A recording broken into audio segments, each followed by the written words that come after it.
अगस्त 2024 में तलबा की एहतजाजी तहरीक के नतीजे में बांग्लादेश में शेख हसीना की 15 साल हुकूमत के खात्मे के बाद कल मुल्क में इंतखाबी मैदान सजा, जिसे 2008 के बाद मुल्क में पहला सियासी गहमा गहमी वाला इलेक्शन और दुनिया का पहला जेनजी इंस्पायर्ड इलेक्शन करार दिया जा रहा है। जबकि आज सुबह 299 नशिस्तों पर होने वाले इन इंतखाबात के गैर हतमी और गैर सरकारी नताइज भी सामने आ चुके हैं, जिसमें बांग्लादेश की साबिक वजीर आजम खालिदा जिया की बांग्लादेश नेशनलिस्ट पार्टी 2/3 अक्सरियत हासिल करने में कामयाब हो गई है, जिसकी क़यादत खालिदा जिया के इंतकाल के बाद उनके बेटे तारिक रहमान कर रहे हैं। और अब अगर इलेक्शन कमीशन इन नताइज की तस्दीक कर देता है तो तारिक रहमान की सूरत में 35 साल बाद बांग्लादेश को पहला मर्द वजीर आजम मिल जाएगा।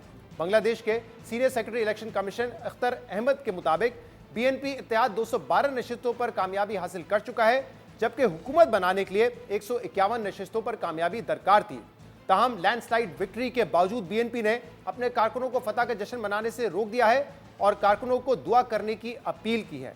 इसके अलावा इलेक्शन में बीएनपी का मजबूत हरीफ समझे जाने वाले जमात इस्लामी का 11 जमाती इत्तेहाद 77 नशिस्तों पर कामयाबी हासिल कर सका है। जमात इस्लामी के इलेक्शन इत्तेहाद में नौजवानों पर मुश्तमिल जेनजी पार्टी कहलाई जाने वाली नेशनल सिटीजन पार्टी भी शामिल थी, जो हैरानकुन तौर पे 30 में से सिर्फ 6 नशिस्तों पर कामयाबी हासिल कर सकी है।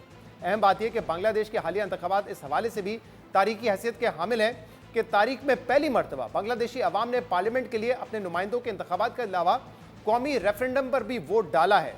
रेफरेंडम में मुल्क में इदारा जाती रिफॉर्म्स, ऐवान बाला के क्याम, तीसरी बार वजीर आजम बनने पर पाबंदी जैसे दीगर नुकात शामिल थे और तकरीबन 60% लोगों ने इन रिफॉर्म्स के हक में वोट दिया है।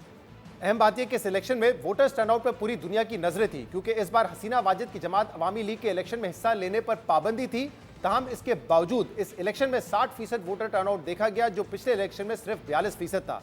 यहाँ अहम बात यह कि शेख हसीना की हुकूमत के दौरान माजी में होने वाले इंतखाबात में अहम सियासी जमातों पर पाबंदी और इलेक्शन के बाइकआउट की वजह से इंतखाबात में धांधली के इल्जामात लगते रहे थे, जबकि आलमी मीडिया और मुबसरीन भी इन इंतखाबात को धांधली ज़दा करार दे रहे थे।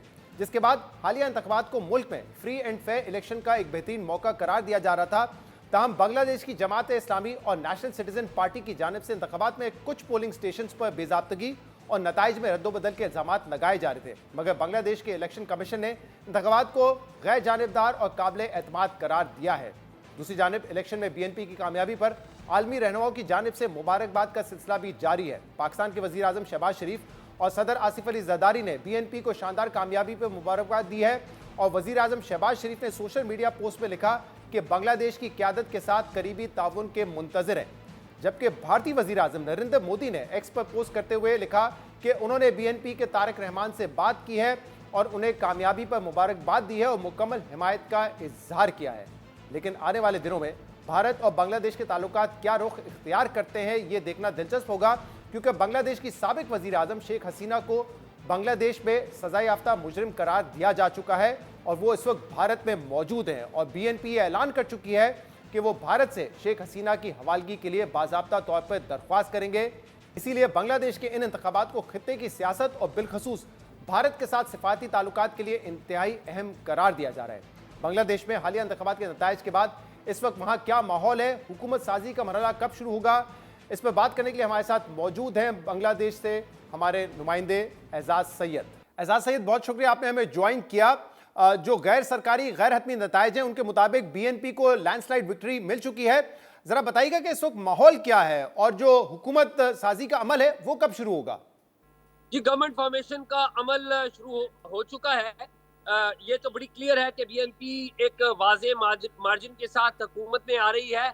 अब अगला मरहला ये है कि सदर की तरफ से एक नोटिफिकेशन होगा 14 फरवरी को या 15 फरवरी को। मोस्ट लाइकली है कि 15 फरवरी को जो जातीय शौमशूद जो इनकी पार्लियामेंट है उसका इजलास बुलाया जाएगा और उस इजलास में नए स्पीकर का इंतखाब होगा और साथ ही साथ नए प्राइम मिनिस्टर का इंतखाब भी होगा।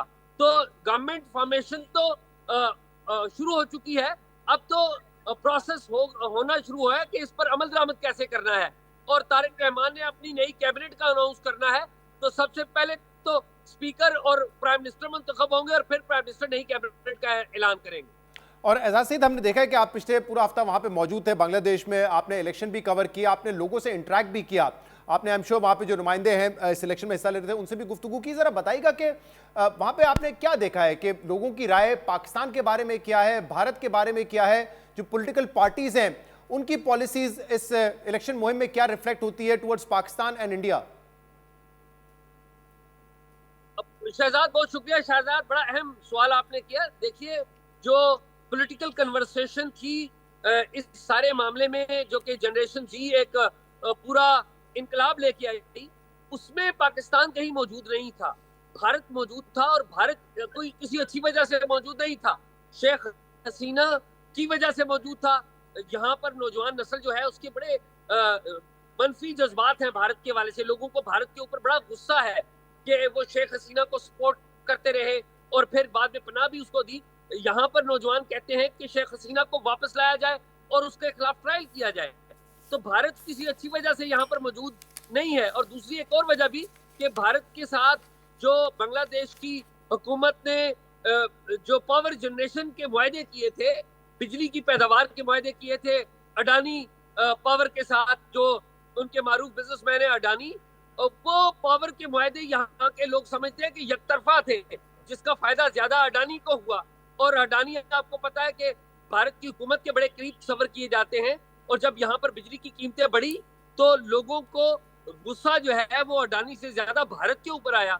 लेकिन अब जो है आपको पता है भारत के प्राइम मिनिस्टर ने फोन भी किया है और वहां पे भी रेट्रोस्पेक्शन हो रही है। जी, आपने कहा कि वैसे पॉलिसी सतह पे पाकिस्तान का जिक्र नहीं था, लेकिन पाकिस्तान अभी क्योंकि वर्ल्ड कप भी जारी है और पाकिस्तान ने इंडिया से मैच खेलने से इनकार कर दिया था और अब तो खैर वो मैच होने जा रहा है, लेकिन बांग्लादेश की वजह से किया था और जो हासिल हुआ है, जो हमने नेगोशिएशन की, वो भी बांग्लादेश के लिए की। तो इस हवाले से वहां पे लोगों की क्या राय थी?